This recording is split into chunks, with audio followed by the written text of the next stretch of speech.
FFC men? Yes. FFC men? Yes, yes. FFC men? Yes, yes, yes. Haleluya. Tuhan menjaga saat ini. Bantu dengan kemurahan-Mu, Kau rancangkan masa depanku penuh dengan harapan. Aku ada saat ini semua karena kasih-Mu.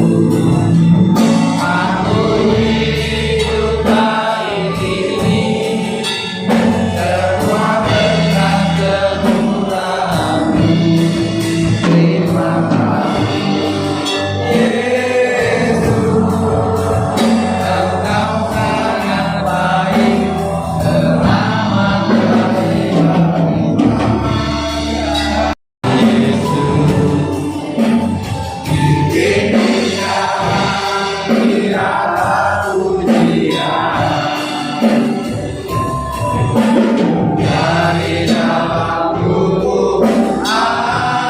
dari dalam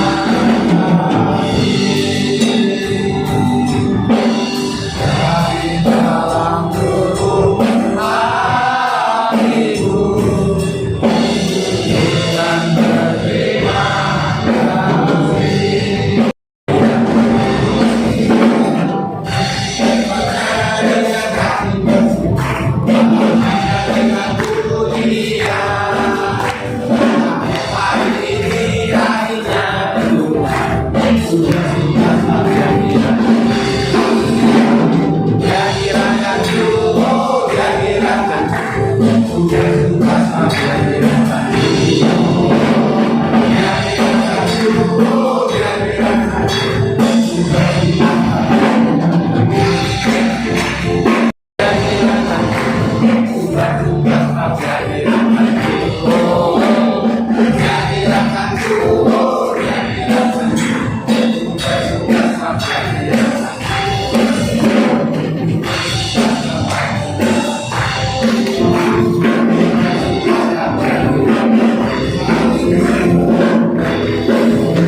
Shalom.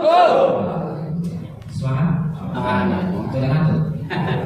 Karena AC-nya dingin jadi dadanya awalnya haleluya. Ya, masih dalam tema bulan ini ya, sebelumnya saya juga ucapkan terima kasih atas kepercayaan yang diberikan oleh saya pada ketua FFC Men yang boleh memberikan saya kesempatan untuk memberikan pemberitahuan.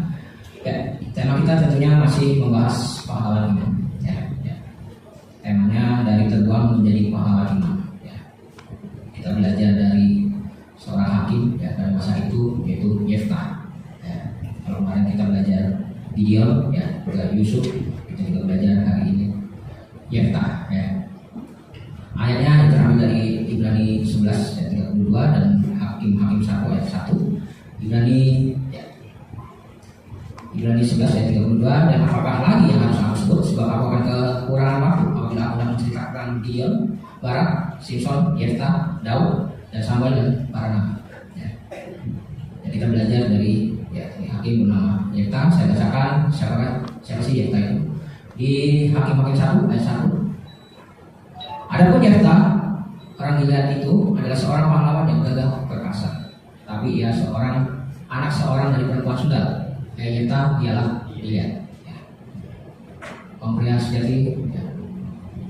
Kalau kita lihat kisah daripada Yefta ini, mungkin sebuah kisah yang memilukan, menyedihkan.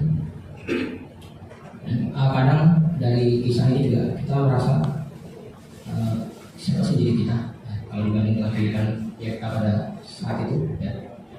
Kita bisa belajar pada malam hari ini. Siapapun kita, latar belakang kita, masa lalu kita, Tuhan bisa pakai kita. Amin. Tuhan bisa pakai kita untuk kemuliaan Dia. Asalnya kita lari daripada panggilan.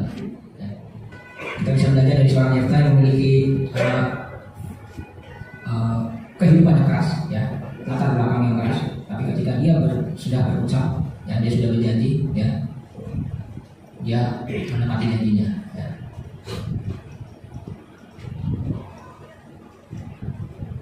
Jadi kita kaum pria sejati tempat ini, kita mungkin tidak berjanji seperti sumpah, atau bernazar, tapi minimal ketika kita mengeluarkan apa yang sudah keluar dari mulut kita, janji kita pada orang, minimal itu harus ditepati.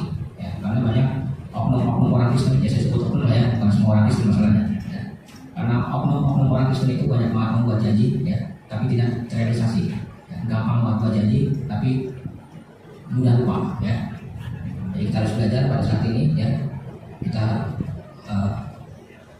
jadi dikatakan pria sejati tidak pernah ingkar janji. Dan kadang-kadang katakan 1, 2, 3, pria sejati tidak pernah ingkar janji. Sekali lagi, pria sejati tidak pernah ingkar janji. Haleluya, Tuhan catat Tuhan. Kita bisa belajar dari Tuhan Yesus yang tidak pernah mengingkari janjinya. Dia adalah setia. Tuhan Yesus orang tadi pahlawan kita yang luar biasa. Dia selalu memegang janji-janjinya pada kita, orang yang setia kepadanya. Kita belajar, kita belajar dari masa lalu Yefta yang tanda kutip hitam menjadi masa depan yang putih, masa depan yang cemerlang, kilang-kilang. Dari orang yang tergolong menjadi pahlawan. Kita harus belajar memiliki sadar diri, memiliki mawas diri, dan memiliki integritas. Amin. Firman Tuhan.